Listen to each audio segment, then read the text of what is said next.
Hello, Wonderhussy here, out in southern Death Valley at another set of sand dunes. These are the Ibex dunes. I've been to a bunch of different sets of sand dunes in my day. I've been to the Kelso dunes, the Mesquite dunes, the Dumont dunes, the Eureka dunes. Well, I even went to some dunes in Namibia, way over in Africa.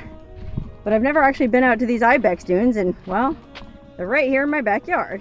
Unfortunately, there's a bit of an awkward situation going on. These dunes are closed to vehicle traffic. It's a wilderness area. So I'm here with my friend Larry, and we parked, back on the road where you're allowed to park, and we decided to hike out to the dunes and watch the sunset with some martinis. So I got all my gin and vermouth and stuff packed back here. But as we're walking out, we ran into these two off-road vehicles that are driving right out into the dunes, which it's explicitly marked no vehicles allowed. Now, I'm a wuss. I don't like confrontation, so I probably would have let him just drive out there and ignored him. But Larry charged right at him with his camera, shooting him. Hey, I got you on video. That's illegal. You can't drive out here.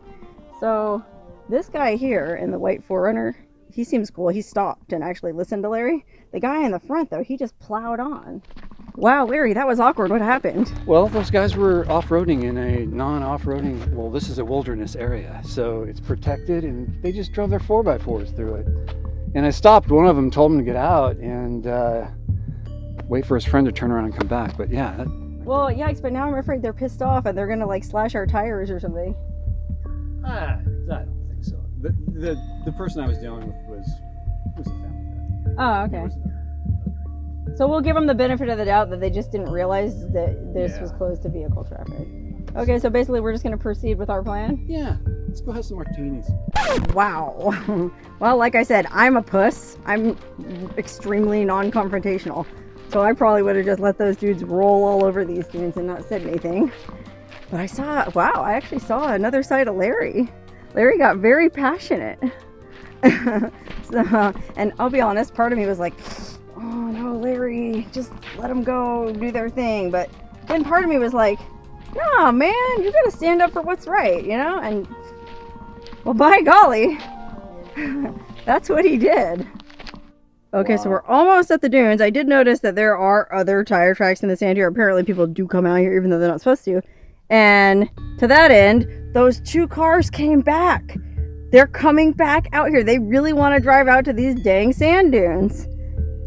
Yikes. Oh man, are they coming to kill us because they're afraid we're gonna rat them out, Well, no, because they saw us with our cameras and Larry had footage of them, and so they're probably afraid we're gonna turn them into the authorities, which we weren't going to. Leave well enough alone. They turned around and left. That would have been fine. Now, gosh, I'm not sure what's about to happen. Oh man, here I was just looking forward to a peaceful martini. A sage-tini at that. I brought some sage I collected up in central Nevada last week. So I was going to introduce Larry to the pleasures of sage-tinis as we sat on the dunes and watched the sunset. Is that too much to ask? Well, they know it's illegal to go off-roading. They're doing it anyway. I tried stopping them. They've been informed. They're breaking the law now. That's all I can do. I can try to help prevent it, but I can't enforce it. So. Yep. We're just trying to have a nice evening. And what an evening it is. I mean, these dunes are spectacular. Oh, look at my shadow. Whee. Oh yeah, by the way, I'm dressed for martinis. That's like the biggest irony in all of this is these two dudes straight up almost got into a fight with Larry and me dressed like this. Like, really, guys? Don't make me take this bottle of Tanqueray out of my backpack. I'll use the business end of it on you.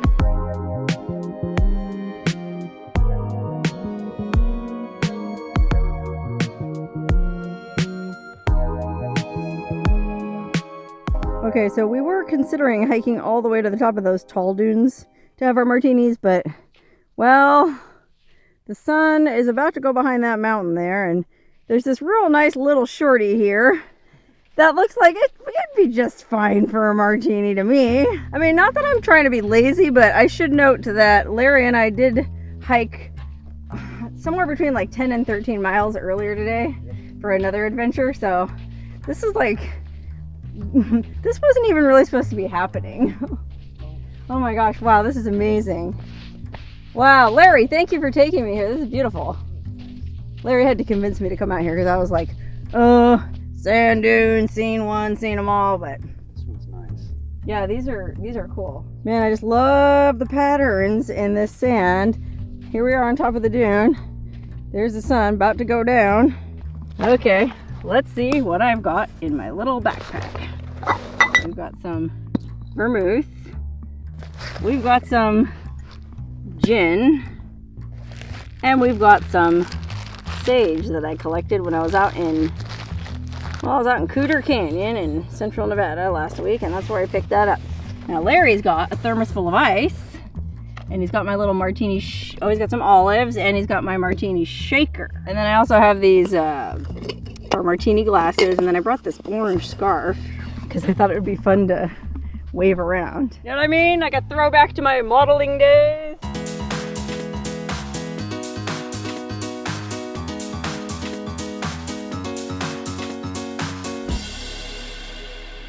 Okay, Larry, are you ready for a martini? I am ready for martinis. Boy, after all that, I bet you are. Oh, all my right. goodness.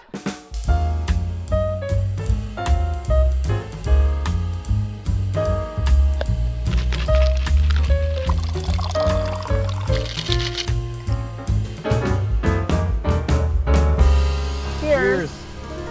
Good job defending law and order. That is good. Ugh. I haven't had a martini in a while. This is the bomb right here. Can you taste the sage? Yes. This is amazing. Oh, good. I'm hooked. Another guys. convert. This is my official field cocktail, the sage teeny. I'm sold. It's like I'm sitting at the beach with my cocktail. You know how people take those beach photos? Or women take those beach photos with their knees up and their knees look like hot dogs. You ever see that? Well, mine looks like a hot dog with a scratch on it. And well, kind of like a hairy hot dog, a hairy sandy hot dog. Nothing like them hairy sandy hot dogs. Cheers, everyone. Maybe we'll get sponsored, Larry. Anyway, I had to stop for a minute because that drink packs a punch, A. And B, I just wanted to do a quick pano before it gets too dark to show you guys how friggin' beautiful these dunes are. Now, like I said earlier in this video, I've been to a bunch of different dunes all over the place, and for whatever reason, I just never came out to these, and this is quickly becoming one of my favorite dune fields. In fact, I want to come back here under a full moon, and, well, I think you can probably guess what I want to do. It involves tea, I'll just say that. Okay, here's a 360 pano. We're sitting here drinking our martinis. Here's mine, waiting for me patiently. But here's a 360 view of, imagine you're here. You might be able to hear how perfectly still it is right now. We were just discussing this. It's almost like the dunes, the sand absorbs sound because it's so still. Sun just went down behind those mountains.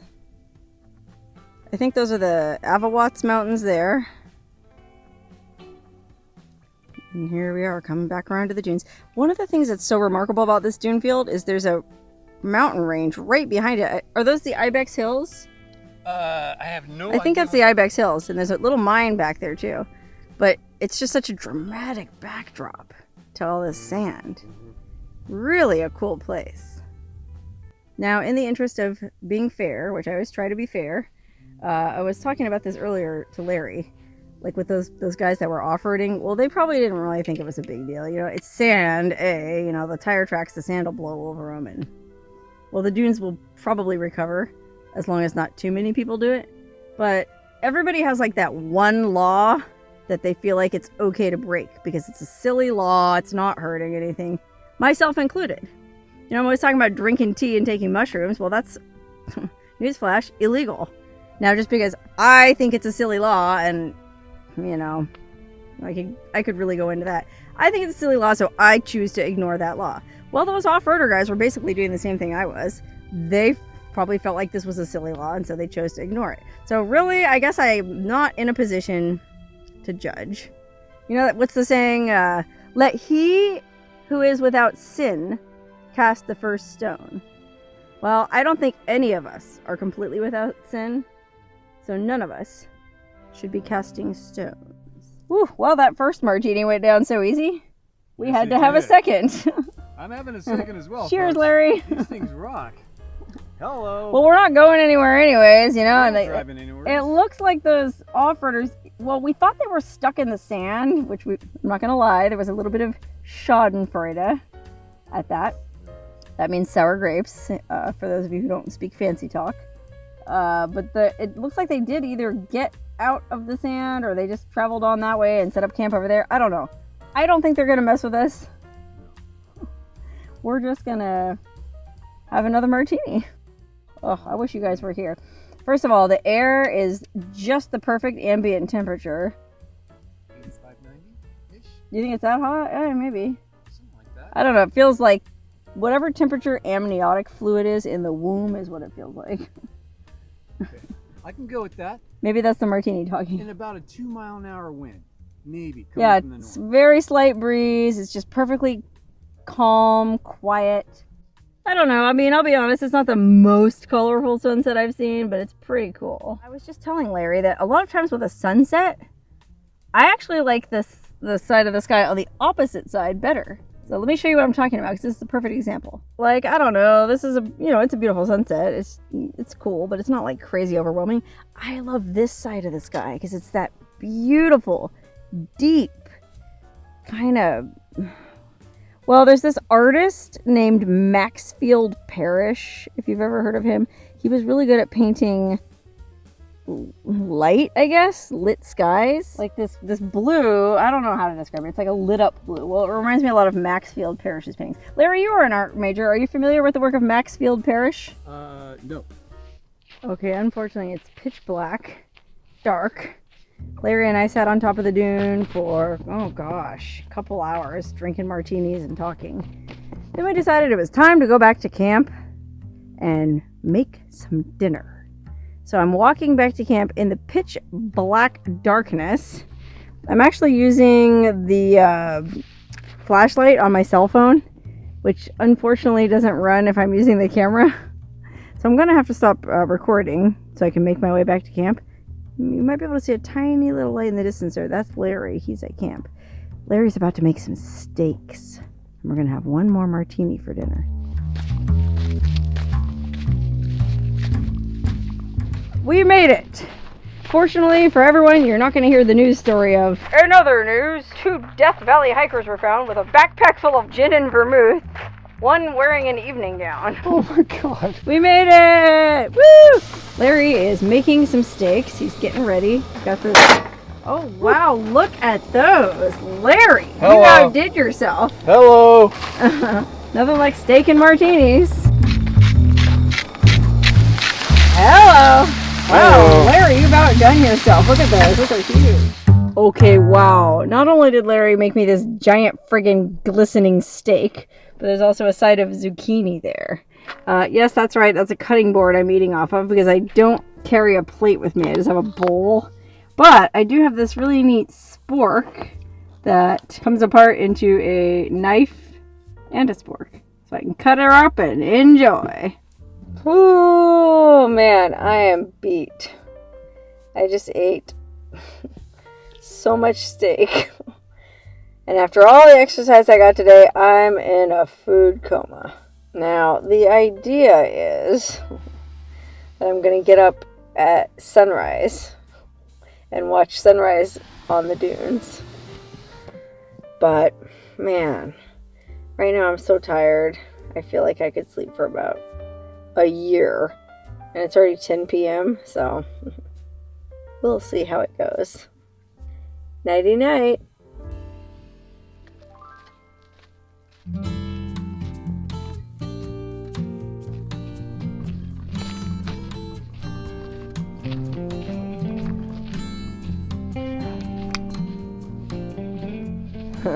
Good morning.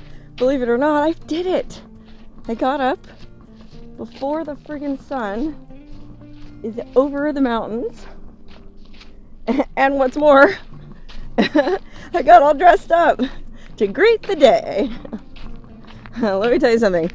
Where there's a will, there's a way. If you're dedicated, you'll do it. I'm just trying to get back to that same little dune I sat on last night. And, well, sit there in the sand, drinking my coffee. And, well, obviously my inspiration is the opening scene in the movie Breakfast at Tiffany's, where Audrey Hepburn is just coming back from a long night out on the town. She's wearing that beautiful black Givenchy evening gown and those white elbow gloves, and she's standing there on the sidewalk looking into the storefront window at Tiffany and Company, the jeweler, drinking a cup of coffee and eating a Danish. I guess it's supposed to show, well, it shows two things, the scene. The dissolute nature of her lifestyle, you know, having breakfast on her way home to bed, you know, the opposite of most people. And then it also shows, well, her more vulnerable side. She looks in at all those beautiful baubles and trinkets and dreams of, you know, having a, well, I guess a rich husband. But then you know how the movie ends. She hooks up with the poor writer because, well, he might not have money, but they have love. She bails on the rich Brazilian guy, and she runs out in that crazy rainstorm, and they kiss, and oh gosh, it's just so romantic. It makes you want to puke because it's totally unrealistic. But anyway, that's what I'm here to recreate. Oh, and I should note, we spent a very peaceful night back there. Nobody messed with us. I don't actually know if anybody else camped here last night. Not sure about those off-road guys. But it was fine, and the steak was delicious. Oh gosh, I gotta hurry. I'm never gonna make it to this dune in time. Sun's just already peeking over the mountains. Look at how beautiful that is.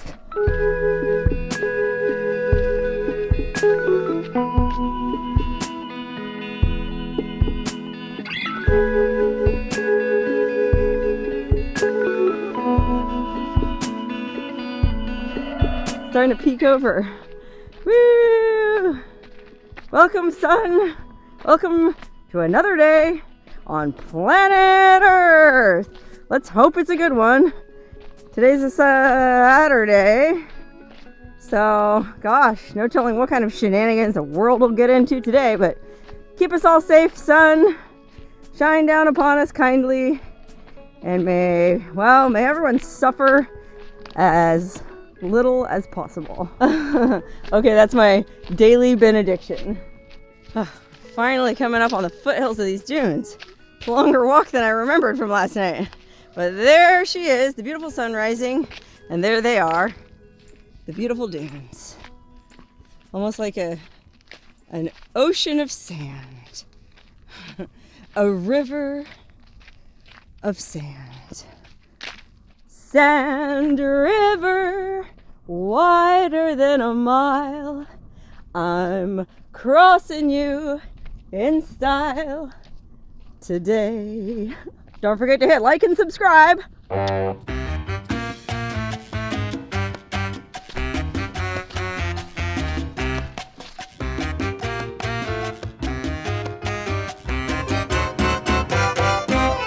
As Brigham Young once said, this is the place. Let's sit down right here and enjoy my morning coffee. Wow, this is epic. Pardon me. Ooh, now that the sun is up, it's actually getting a little too warm. Might have to take my fur wrap off. Imagine that, it's like 7:30 in the morning and it's already too hot for a fur wrap. Oh my god, this is friggin' amazing. Okay, I'm gonna turn the camera around, just give you a little glimpse of what's going on in my world. You know, that way you can really feel like you're sitting here drinking your coffee with me. Sitting here in the sand. The sand feels cool from, you know, being in the dark all night. So it feels really nice. There's the sun coming up on my left. There's all the marks I made running around. Oh my god, look how beautiful these friggin' dunes are. Oy, ay, ay. Man, it's so beautiful here. I'd be inclined to stay another night, but unfortunately, sorry, I'm trying to lean back. Unfortunately, well, it was 97 according to my car when we got here yesterday at like 5 p.m. So I can't imagine how hot it was during the heat of the day, and I don't think it's going to cool down much today because there's nary a cloud in the sky. So it'd be a long, hot, unpleasant wait for, well, evening. And who wants to sit around waiting when there's so many other amazing things to explore in Death Valley Park? So Larry and I, after I finish flitting around on the dunes playing Audrey Hepburn, Larry and I are going to pack up and move on to our third and final stop on this little mini Death Valley trip. And let me tell you something, it's a humdinger. I can't wait to check it out. So you'll have to stay tuned for that. Oh wow, look, you can see those off-roader guys. They did spend the night out here in the dunes. That guy's got the same white 4Runner as me.